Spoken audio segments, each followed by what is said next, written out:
grandes segmentos, a Bovespa e a BMIF, ok? A BMF. Aí você pode dizer, Ricardo, mas a Bovespa e a BMF não é uma só hoje em dia?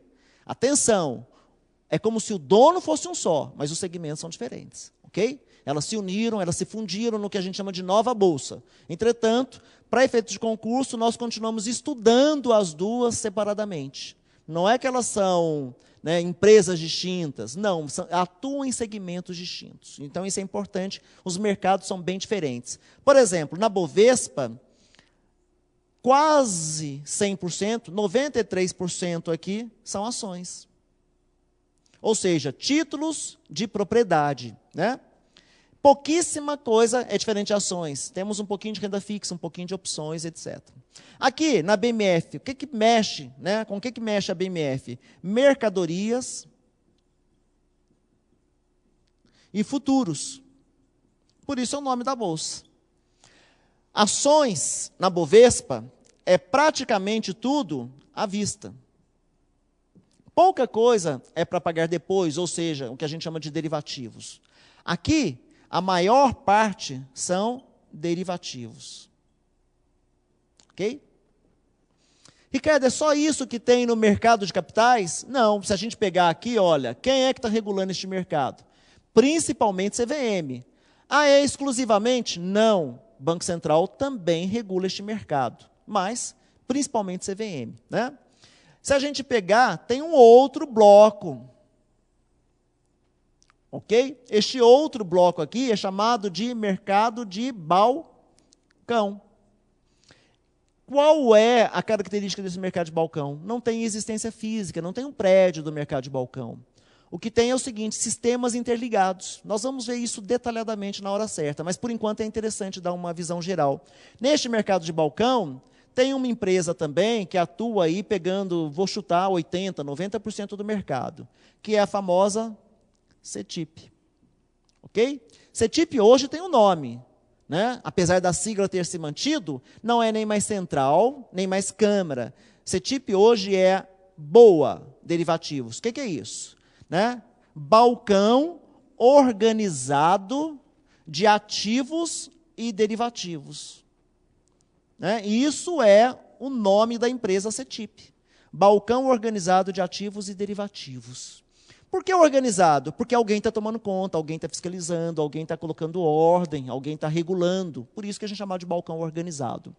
Um balcão desorganizado, qualquer um poderia fazer a transação que quisesse, a hora que quisesse. Aqui não, aqui tem horários, tem regras, e funciona melhor dessa maneira. Com isso, a gente sintetiza aqui mercado de capitais. Os grandes entes do mercado de capitais estão aqui. Detalhes nós veremos aí na nossa, se não me engano, terceira aula. Um outro segmento, mercado de seguros privados e de capitalização. Esse mercado de seguros privados é aquele onde são negociados os contratos de seguro, né, que são oferecidos pelas sociedades autorizadas a operar com seguros privados, de uma forma coligada, ou seja, eu transformo um risco individual num risco coletivo. Né? Eu vou socializar o risco. São também oferecidos aí os títulos de capitalização. Interessante a gente observar o seguinte, uma instituição financeira, se ela quiser trabalhar com seguros e com títulos de capitalização, ela tem que constituir uma outra empresa. As empresas que trabalham com seguro são específicas para trabalhar com seguro. As empresas que trabalham com título de capitalização são específicas para trabalhar com título de capitalização. Ok? Então, por isso aí que a gente vê aí, né, vários bancos, várias instituições financeiras, tendo uma série de empresas ligado numa espécie de holding à empresa principal, que seria o banco ou aquela instituição financeira. Ele é disciplinado aí pelo Decreto-Lei número 70, de 1966. Agora o mercado, o último segmento aí, mercado de previdência complementar. O que é a previdência complementar? É alguém que está querendo se aposentar e ele começa a poupar no dinheiro para se aposentar lá no futuro. Nós temos dois grandes grupos também. Previdência pública, né? Conhecido aí pelo INSS e todos os benefícios que tem nessa previdência pública, onde eu teria limitações de valores ao me aposentar. Tem uma previdência também dos funcionários públicos, né, que não é mais um regime único, mas que é uma previdência também para quem está querendo se aposentar, né, no funcionalismo público. Os militares também têm a sua previdência. Mas nós temos privada. É dessa que nós estamos tratando, nesse segmento aí, previdência complementar privada. Temos 2 subgrupos, aberta e fechada. Aberta, qualquer um pode participar. Você vai numa instituição financeira, né, e ela vai oferecer para você um plano de previdência privado aberto. Então, você vai poupando lá tantos reais por mês e, ao longo de alguns anos, você vai ter uma aposentadoria independentemente do NPS, ou, melhor dizendo, do INSS, ok? Perfeito? Então, você vai se aposentar, ou você pode ter um rendimento por tempo certo. Nós vamos ver alguns detalhes, né? Se não me engano, é o professor Cabral que vai passar os detalhes desse segmento para vocês. E nós temos também a previdência complementar privada fechada. É aquela em que eu trabalho numa empresa e a empresa vai montar um plano de previdência para mim. Então, se eu me aposentar nessa empresa, eu terei lá um benefício maior do que aquele apenas do INSS, ok? Vou me aposentar pela empresa. Aí uma característica importante, não é todo mundo que pode entrar, por isso que é chamado de fechada. Eu tenho que ser funcionário da empresa. E a empresa vai contribuir para a minha aposentadoria. Ela normalmente contribui com uma parte e eu com outra parte. E o somatório disso depois é um benefício que eu vou poder levar, né, no final da minha carreira, aí, me aposentando com um benefício maior do que se eu não tivesse. Ok? Em linhas gerais é isso. Ela é complementada aí pela lei, ela é regulada, disciplinado pela Lei Complementar número 109 de 2001 e está lá também, né, na nossa Constituição, no artigo 202. O professor Cabral, se não me engano, é quem vai passar os detalhes para vocês desse segmento. Aqui eu já expliquei, né, nós temos a tela, né, da Previdência privada aberta e depois também a fechada, né, a síntese do que eu falei está aí registrado para vocês. Agora nós vamos entrar, já vimos os blocos, né? Nós já vimos aqui os grandes mercados. Se nós já vimos os grandes mercados, nós vamos começar a ver agora um outro trecho, ou seja, quem é que está, né, trabalhando com esse sistema financeiro nacional. Gente, eu costumo dizer que esse quadro é tão importante que a pessoa deveria decorá-lo.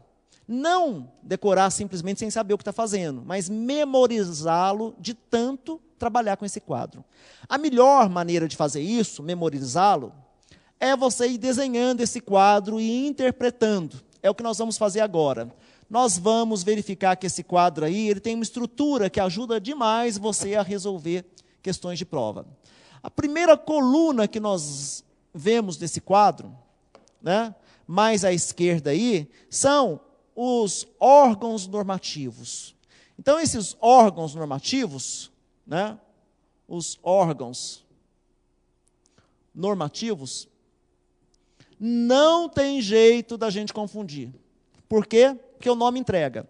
E eles vão fazer, atenção, exclusivamente normatização e regulação. Ou seja, leis, regulamentos, disciplinar. Esse é o papel dos órgãos normativos. Atenção, CMN, depois CNSP,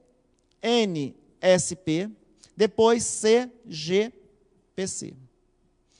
Cada um cuidando daqueles segmentos aqui. CMN cuidando do mercado financeiro, do mercado de capitais. CNSP, seguros e capitalização.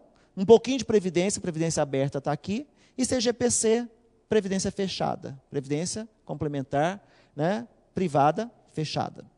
Então, se a gente pegar aqui, o que a gente pode tirar dessa primeira coluna? Primeiro, não há hierarquia na vertical. A hierarquia desse quadro é apenas na horizontal. Portanto, CMN não manda mais do que o CNSP. Não é isso. Ricardo, mas não tem lá na Lei 4595 que o CMN é o órgão máximo do Sistema Financeiro Nacional? É, mas esse máximo é no sentido de escopo. Ele tem a hierarquia maior, né, no que está diretamente ligado a ele. Nos outros, ele tem apenas um relacionamento por escopo, por abrangência. Então, se eu pegar o CMN, uma característica importante da coluna inteira são órgãos. Atenção, órgãos não têm quadro próprio de funcionários. Não tem ninguém, quando se reúne o CMN, ele se reúne, nós vamos ver daqui a pouquinho, né, com periodicidade mensal, ele se reúne. Aí o que acontece? Tem alguém para servir o cafezinho ali? Deve ter. Mas é funcionário do CMN? Não, o CMN não tem funcionário. Quem é que está servindo o cafezinho ali? Quem está fazendo a secretaria do CMN? Quem é que está anotando a ata? Quem está secretariando o CMN?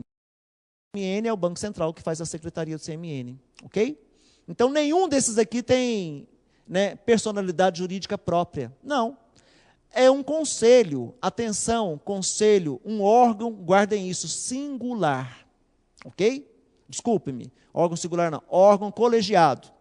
Eu estou aqui na cabeça, justamente uma questão de prova que a gente elaborou, né, dizendo que era um órgão singular. Pegou muita gente, porque o singular é um de um, não. É um grupo de pessoas, é um órgão colegiado. Por falar nesse grupo de pessoas, 3 pessoas compõem o CMN, nós vamos ver depois em detalhes. Né? Depois aqui, CNSP, 6 pessoas. E depois no CGPC, 8 pessoas. Então, nós vamos decorar, né, memorizar. Não tem personalidade jurídica própria, não tem prédio, não tem empregado, não tem plano de carreira. São apenas uma reunião de pessoas. É um colegiado aí. Finalmente, segunda coluna, a gente pode falar que são as entidades supervisoras. Então, aqui, nas entidades supervisoras, nós temos uma característica importante. Agora sim, elas têm personalidade jurídica própria, têm autonomia, têm prédio, têm plano de carreira, têm funcionário, né? Então, aqui, ligada ao CMN, nós temos Banco Central e nós temos CVM, ok? Ligado no CNSP, nós temos SUSEP. Atenção com quem tem material antigo. O IRB Brasil, ou IRB, não faz parte mais de entidade supervisora, ok? Antes fazia, né? Então, ele não faz mais parte. Hoje, ele é uma operador apenas. E aqui, do CGPC, é o SPC. Secretaria de Previdência Complementar. Com isso, a gente fecha as supervisoras. Não há hierarquia também na vertical. O Banco Central não manda mais do que CVM, ok? A hierarquia é na horizontal. Então, CMN, entre aspas, manda no Banco Central, ok?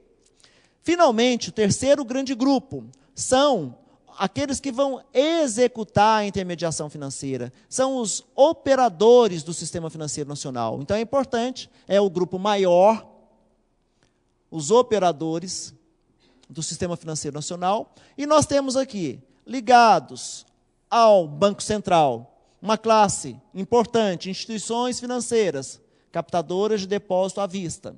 Depois, as demais instituições financeiras. E, finalmente, os outros intermediários, que nem são instituições financeiras, isso é importante. Ou então, né, administradores de recursos de terceiros.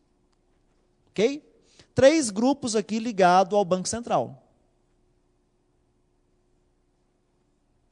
Além desse grupo, nós temos aqui também bolsas de valores e bolsas de mercadorias e futuros, BMF. As corretoras e distribuidoras, todas estão dentro desse grupo aqui de outros intermediários. É interessante e importante a gente decorar alguns desses grupos, principalmente aqui instituições financeiras captadoras de depósito à vista. Antigamente, elas eram chamadas de instituições, atenção, bancárias. Apesar de ter caído ontem na prova do BRB, o Banco Central não usa mais essa denominação, instituições bancárias. Porque instituições bancárias leva a crer que tem alguma coisa a ver apenas com banco. E, na realidade, dentro desse grupo aqui, nós temos instituições que não são bancos. Por exemplo, Caixa Econômica, cooperativas. Percebe? Era um erro que ficou por muito tempo, tanto tempo que colocaram até numa prova, sendo que não existe mais essa classificação. A gente vai ver o que faz aí em termos de recurso. Mas isso, dizer bancárias e não bancárias, é uma nomenclatura relativamente antiga. Tá? Já tem alguns anos que não se trabalha mais com essa nomenclatura. O próprio Banco Central não trabalha mais. A SUSEP aqui trabalha com o resseguro, nisso está o IRB, com o seguro, né? E depois aqui com a previdência aberta e também com a capitalização. Ok? É bem amplo o leque de atuação aqui da SUSEP. Finalmente, o SPC, apenas previdência complementar fechada. As companhias de previdência complementar fechada. Ok? Com isso, nós fechamos o quadro. Você vai ver, então, que é importante, sim, a gente memorizar esse quadro. Isso ajuda demais, saber quem é que lida com aquele assunto, onde é que ela está nesse escopo todo. Isso foi lá em 64 que já começou a ser organizado esse quadro. Tem alguns órgãos que fazem parte do Sistema Financeiro Nacional que não estão aí. Por exemplo, o Conselho de Recursos do Sistema Financeiro Nacional, onde é que ele está? Ele tem uma hierarquia aqui? Não. Por quê? Porque aqui eu estou falando, entre aspas, como se fosse, né, quem elabora normas e quem cumpre as normas, quem executa. E o Conselho de Recursos é quem julga. Então, por isso que ele não está nesse mesmo quadro, apesar de fazer parte do Sistema Financeiro Nacional. Ok? Sigamos. Vamos aqui agora entrar em cada um desses grupos que a gente comentou. Alguns autores, não é o Banco Central, mas alguns autores, e depois disso começou a vir muito nas provas, dividiram esse nosso Sistema Financeiro Nacional em dois grandes grupos. As duas primeiras colunas fariam parte do que a gente chama de subsistema normativo e a terceira coluna dos subsistema operativo, dos operadores. Peguinha de prova. É a pessoa achar que subsistema normativo faz exclusivamente normatização. Não, faz mais do que isso. Por quê? Normatização é apenas os órgãos normativos, exclusivamente. Entretanto, as entidades supervisoras, elas também fazem algo mais do que normatizar. O que é ser uma entidade supervisora? Ela tem 3 aspectos. Primeiro, ela também normatiza. Segundo, ela fiscaliza. Ela faz acontecer, né? E ela também executa, né, algumas atividades do sistema financeiro. Portanto, né, é uma peguinha de prova achar que o subsistema normativo é exclusivamente normatizador. Não é exclusivamente. Ele é principalmente normatizador. Agora, a coluna, sim, a primeira coluna dos órgãos normativos, esse é exclusivamente normatizador. Ok? No lado do operativo, eu já expliquei, né, as instituições financeiras, captador de depósito à vista, as demais instituições financeiras, né, que antigamente eram chamadas de não bancárias, e, finalmente, os outros intermediários. Eu gosto sempre de reforçar, outros intermediários que nem instituições financeiras são. Fica mais fácil de guardar assim. Fundos de investimento estão aqui, né? A sociedade de arrendamento mercantil estão aqui, famoso leasing, ok? E assim por diante. Corretora, distribuidora de títulos e valores imobiliários, todos ali. Detalhando, né, de uma forma mais apresentável aí, o CMN, CNSP e a ligação que eu já desenhei aqui para vocês. Depois, na parte do subsistema operativo. É difícil até dar uma visão macro do sistema operativo. Por quê? Porque são muitas entidades, né? Se eu pegar aqui, instituições financeiras captadoras de depósito à vista, apenas 4. Né? Nós vamos ver depois. É o grupo dual, o grupo do cachorrinho. Tudo termina em al. Né? Banco comercial, banco múltiplo com carteira comercial, Caixa Econômica Federal, cooperativa de primeiro grau. Então, fica fácil de guardar. Agora, esse aqui já é um pouquinho mais complicado de guardar. São os demais instituições financeiras. Banco de desenvolvimento, banco de investimento, banco de câmbio, enfim, tem 13 ali, subitens. Outros intermediários são poucos, 5, 6, né? E eles não são instituições financeiras, ok? Agora, se a gente pegasse em termos de empresa, Ricardo, quantas empresas tem no Sistema Financeiro Nacional? Nós temos hoje por volta de 2.500 empresas. Atenção, dessas 2.500, praticamente 2.000 são cooperativas de primeiro grau. Aquela que 20 pessoas podem se reunir para fundar uma cooperativa. Só que elas emprestam apenas 0,6% de todos os empréstimos que são feitos. Dá para ver que elas são muito pequenas, não têm muito poder financeiro. Agora, o nosso sistema é extremamente centralizado. Por quê? Os 10 maiores bancos respondem por 80% de todo o crédito que é feito no sistema financeiro. Então, nós temos grandes bancos de varejo que assumem uma posição de relevo no sistema financeiro. Ok?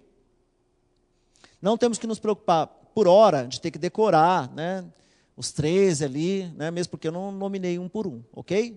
Por enquanto é só para ter uma visão bem ampla, depois a gente vai ver os principais. Aliás, nos editais de prova, nunca aconteceu de pedirem todos os entes daqui. Pedem os principais. Sigamos. É aquela história que eu comentei para vocês, está nesse quadro aí bem sintético, mas muito importante que você perceba. Esse quadro aí das instituições bancárias e não bancárias. Era meio complicado. Por quê? Porque as instituições financeiras captadoras de depósito à vista, lá atrás elas eram chamadas pelo Banco Central de instituições bancárias.